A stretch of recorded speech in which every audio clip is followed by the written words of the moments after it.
अस्सलाम वालेकुम। आज हम देखेंगे जो हमारे घर का गेट है उसको लगाते हुए हमें किन किन चीज़ों की जो है वो ज़रूरत पड़ती है और किन किन चीज़ों की हमें एहतियात करनी चाहिए। तो यहाँ पे हमारा जो गेट यूज़ हुआ है ये एक 10 मरले की साइट है। इसका तकरीबन जो साइज़ है हमारा ये 14 फुट का गेट, वाइड 14 फुट का गेट है और 6 फुट इसकी हाइट है।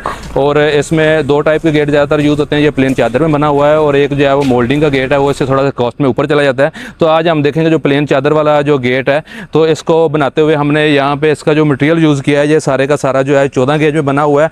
नीचे जितने भी आपको ये चादर नज़र आ रही है सारी 14 गेज में है। इसके ऊपर जो पाइप नज़र आ रहा है ये भी 14 गेज में है, ये चादर लगी हुई है। और इसके बाद जितनी भी ये बेंडिंग का काम हुआ है ये सारा 14 गेज में हुआ है। इसके बाद ये वाली जो पट्टी आपको नज़र आ रही है ये CNC का वर्क है। तो ये भी एक 14 गेज की चादर है, उसके ऊपर ये CNC मशीन जो होती है उससे डिज़ाइन बनता है। तो ये भी टोटल जितना भी आपको नज़र आ रहा है ये वाला डिज़ाइन ये भी सारा 14 गेज के अंदर बना हुआ है। जो इसकी फैब्रिकेशन है तो फैब्रिकेशन में ये एहतियात होनी चाहिए कि इसकी जो प्रॉपर वेल्डिंग जो है प्रॉपर होनी चाहिए। एक तो आपने मटेरियल अच्छा इस्तेमाल कर लिया और दूसरे नंबर पर आपकी इसकी जो वेल्डिंग है तो वो भी प्रॉपर होनी चाहिए। इसका गुनिया और इसकी जो जितनी भी हमारी जो वेल्डिंग है ये प्रॉपर आपको हर जगह से पूरी वेल्डिंग की जो है यहाँ पे अच्छे तरीके से होनी चाहिए। इसकी इंस्टॉलेशन देखेंगे, इसको लगाना कैसे है। तो उसमें दो तरह से गेट जो है मोस्टली लगते हैं। एक आपको ये नज़र आ रहा है ये पिलर के सेंटर में लगा हुआ है, ये देखें आपको ये पिलर है और पिलर के सेंटर में है। तो दूसरा जो तरीका होता है वो पिलर के सामने गेट यहाँ पे लगता है।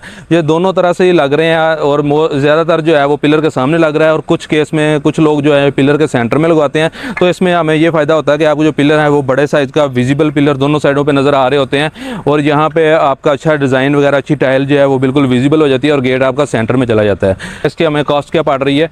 तो ये वाला जो गेट है ये कंप्लीट जो है 14 गेज में बनाया, तो इसकी कास्ट हमें 1.25 लाख से लेकर 1.5 लाख के राउंड पड़ी है।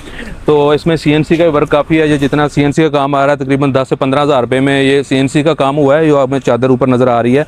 और इसके अलावा इसकी टोटल कास्ट जो है वो 125 से लेके 150 तक जो है इसकी राउंड कास्ट करती है। वो मटेरियल जो उसमें थोड़ी बहुत वेरिएशन आ जाती है। तो इसी तरह अगर इसका मटेरियल जो उसको हम लाइट करेंगे, इसको हम 16 गेज में कर देंगे और ऊपर जो बॉर्डर है इसका वो 14 गेज में रह जाएगा और जो सेंटर वाला पिलर है वो 14 गेज में होगा। तो इसकी कॉस्ट जो है वो 1 लाख के राउंड आ जाएगी। और इसी तरह से अगर मज़ीद इसमें हम इसकी क्वालिटी लो करेंगे तो ये 1 लाख से भी नीचे आ जाती है कॉस्ट। तो बेसिकली जो समझ लें कि हमारा जो गेट मेन गेट है ये 90 हज़ार से लेके 1.5 लाख के राउंड जो हमें कास्ट करता है जो प्लेन चादर वाला गेट है। तो इस तरह से अगर हम मोल्डिंग वाले गेट की बात करें जो दूसरी टाइप के गेट है जिसमें सारा काम मोल्डिंग का हुआ होता है तो उसकी कास्ट जो मिनिमम 2-2.5 लाख से शुरू होती है और वो 3.5-4 लाख तक जाती है। वो भी डिपेंड करता है आपके डिज़ाइन और स्पेसिफिकेशन पे। ओके, थैंक यू, अल्लाह हाफिज़।